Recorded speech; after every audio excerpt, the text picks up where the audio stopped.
ఉన్నారు వాళ్ళందరినీ కూడా పంపించాం. బట్ ఇప్పటికి స్టిల్ ఇంకా ఓల్డ్ సిటీలో దాదాపు 15,000-20,000 మంది ఉన్నారు అని చెప్పేసి రాజేసింగ్ గారు చెప్తున్నారు. ప్రభుత్వం దాని మీద ఏమైనా దృష్టి పెట్టిందా? నేను ముఖ్యమంత్రి గారి స్టేట్మెంట్ మీరు చూసారనుకుంటా.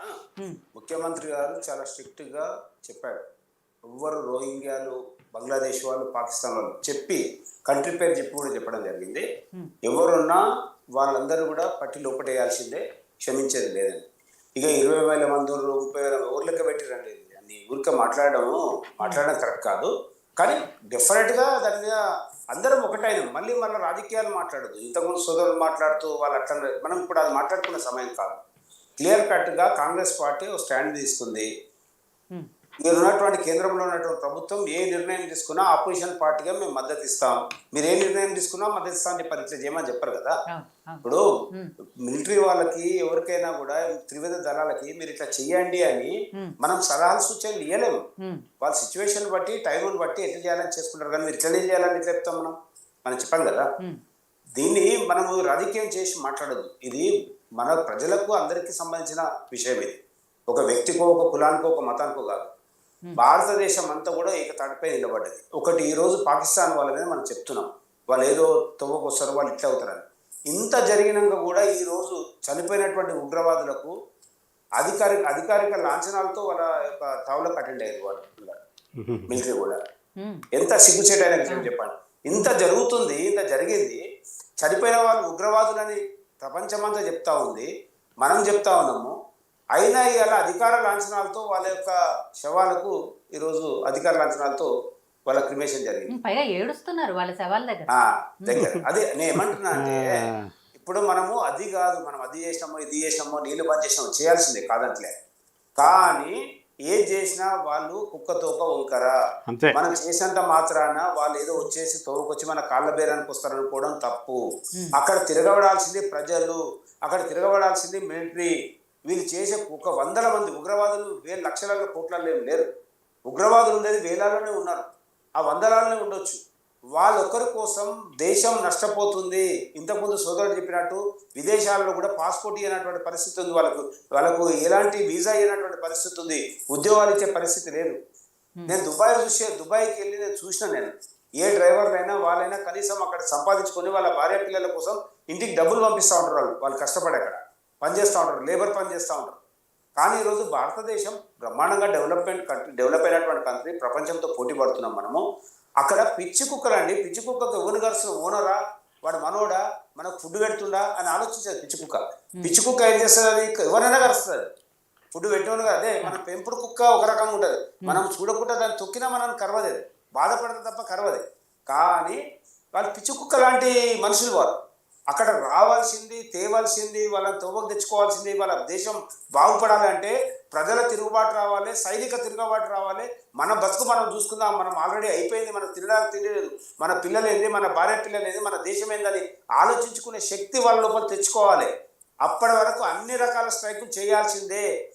ఒకవైపు సింధు జలాలు కావచ్చు, ఫుడ్ కావచ్చు, మనం ఇప్పుడు విధించినటువంటి అన్నీ కూడా స్ట్రిక్ట్‌గా చేయాల్సిందే. అవసరం అనుకుంటే వాళ్ళు ఇప్పుడు ఏం చేస్తారో చూడాలి.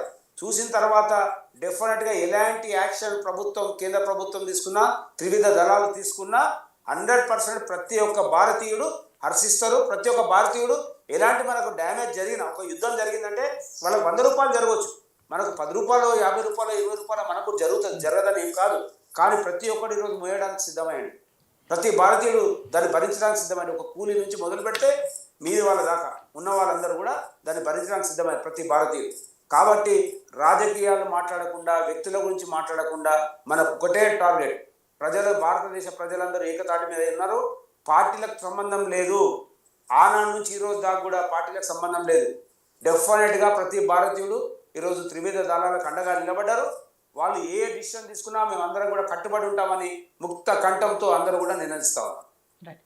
హరివర్ధన్ గారు మీరన్నట్టు కాంగ్రెస్ పార్టీ కేంద్ర ప్రభుత్వం ఏ చర్యలు తీసుకున్నా కూడా దానికి సంపూర్ణ మద్దతు ఉంటుంది. కాంగ్రెస్ పార్టీ నుంచైనా కాంగ్రెస్ పార్టీ అనే కాదు. ప్రతిపక్షాలు అన్ని పార్టీలు కూడా అదే విషయాన్ని చెప్పాయి ఓపెన్‌గానే. అలానే సపోర్ట్ చేస్తున్నారు. ఇవాళ మోడీ గారి నిర్ణయాన్నో లేకపోతే భారత ఆర్మీ చేసిన ఈ విషయాలన్నిటిని కూడా స్వాగతిస్తున్నారు. కానీ ఇందాక మీరు ఒక మాట అన్నారు చూసారా? ఏదైతే పాకిస్తాన్ మళ్ళీ తిరిగి దాడులు చేయదన్న నమ్మకం లేదు కాబట్టి అది కూడా జాగ్రత్తగా ఉండాలి. గతంలో ఏదైతే ఇంటెలిజెన్స్ ఫెయిల్యూర్ వల్ల కశ్మీర్లో ఆ పెహల్గామ్లో జరిగిన ఇన్సిడెంట్స్ ఉన్నాయి మళ్ళీ మళ్ళీ పునరావృతం కాకుండా ఉండాలి అనేది. సో ఆ విషయంలో ఇంకా ఏమైనా సలహాలు సూచనలు ఇవ్వదలుచుకున్నారా ప్రతిపక్షంగా కాంగ్రెస్ పార్టీ తరపు నుంచి? ఒకటి మనం ఏం చెప్తున్నామంటే పాకిస్తాన్ పక్కన పెట్టుకొని వాళ్ళ దగ్గర సైన్యం వచ్చేసి వాళ్ళ దగ్గర చాలా తక్కువ ఉన్నారు. మనం సైన్యం ఎప్పుడంటే వాళ్ళ జనాభా ఎంత, మన జనాభా ఎంత, వాళ్ళ దేశ వైశాల్యం ఎంత, మన వైశాల్యం ఎంత, మనకున్న ఎకానమీ ఎంత, వాళ్ళ ఎకానమీ ఎంత, మనము ఉన్నదానికంటే తక్కువనే ఉన్నాం. ఇంకా ఇంకా పెంచుకోవాల్సిన అవసరం ఉంది. మనం పోల్చుకోవాల్సింది పాకిస్తాన్తో కాదు. ఫ్యూచర్లో మనం పోల్చుకోవాల్సింది చైనాతో పోల్చుకోవాలి. కాశ్మీరు బంగ్లాదేశ్తోనో శ్రీలంకతోనో ఈ చిన్న చిన్న దేశాలతో కాదు మనం పోల్చుకోవాల్సింది. మనము పోల్చుకోవాల్సింది రేపు అవసరం వస్తే రెడీ ఉండాల్సింది చైనాతో మనం యుద్ధానికి. దీనికి సిద్ధమై ఉండాలి. పాకిస్తాన్ దగ్గర అది ఎంత చిన్న దేశం అంటే అది ఎంతమంది జనాభా ఉండరు, మన జనాభా ఎక్కడ, వాళ్ళ జనాభా ఎక్కడ, మన దేశ వైశాల్యం ఎక్కడ, ఆ దేశ వైశాల్యం ఎక్కడ. అది చిన్న దేశము, చాలా చిన్న జనాభా మన దేశ జనాభా ముందర. వారు 25 కోట్ల మంది జనాభా ఉంటే మనం 1,40,000 కోట్ల మంది జనాభా మనం ఉన్నాం అంటే అంతే కదా. మనం అందుకే 140 కోట్ల జనాభా ఉన్నటువంటి మన దేశము 25 కోట్ల జనాభాతో పోల్చుకోవద్దు. మన యొక్క సైనికులైనా మన యుద్ధ సామాగ్రి అయినా అన్నీ కూడా వాళ్ళ మీద పదంతలు ఉండాలి. మనకు చైనాతో పోటీ పడాలి. మనం పోటీ పడాల్సింది పాకిస్తాన్తో కాదు. ఏ పార్టీ అయినా రేపు రాబోయేటువంటి కాలంలో ఏ పార్టీ ఉన్నా, ఈ రోజున్న పార్టీ అయినా రేపు అవసరం అనుకుంటే ఏ దేశంతోనైనా మనం పెద్ద దేశాలతో యుద్ధం చేయడానికి సిద్ధం ఉండాలి. ఈ చిన్న దేశం చచ్చిపోయిన పాకిస్తాన్ మీద మనము ఏం చేసినా ఆ చిన్న దేశం, అది జనాభా కూడా చాలా తక్కువ, కానీ ఇంకా పెంచుకోవాల్సిన అవసరం ఉంది. ఎవరు వచ్చినా ఏ పార్టీ వచ్చినా కూడా ఇప్పుడు జరుగుతున్నటువంటి పరిణామాలకు అనుగుణంగా మనం డెఫినెట్గా ఇంకా స్ట్రెంత్ కావాలి. మన యొక్క మిలిటరీ త్రివిధ దళాలకు ఇంకా అవసరం ఒకటి కొంచెం బడ్జెట్ కేటాయించాలి. మనం అన్నీ కూడా సమకూర్చుకోవాలి.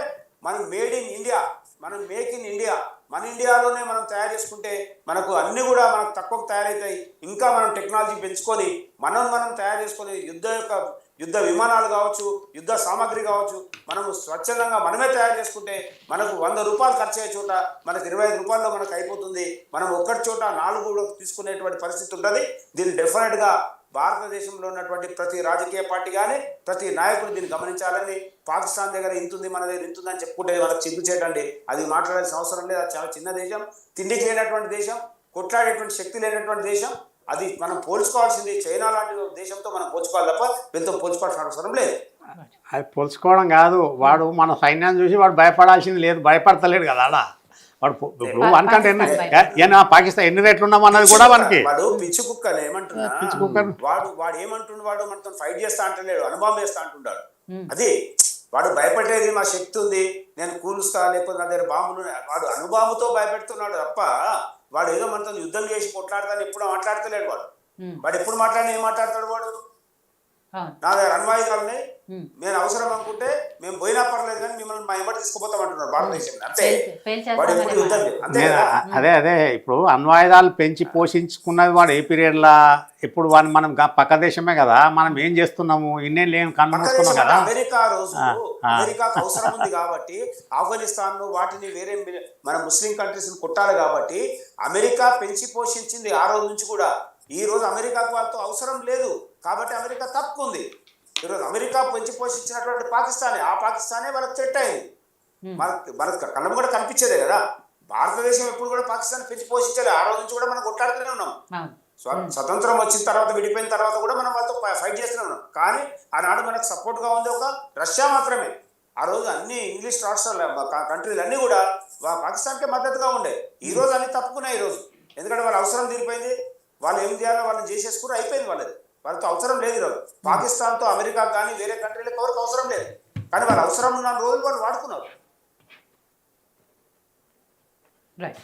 సో వెంకటరెడ్డి గారు, ఇందాక మనకి హరివర్ధన్ గారు ఏదైతే చెప్పారో, సరే గతంలో జరిగింది పెహల్గామ్ ఇన్సిడెంట్ జరగకూడదు, బట్ జరిగింది. అది ఇంటెలిజెన్స్ వైఫల్యం వల్ల అనేది అమిత్ షా గారే చెప్పారు కాబట్టి సరే మళ్ళీ అలాంటి ఇన్సిడెంట్స్ జరగకుండా చూసుకోవాలి. తర్వాత ఆయన అన్నట్టు మనం పాకిస్తాన్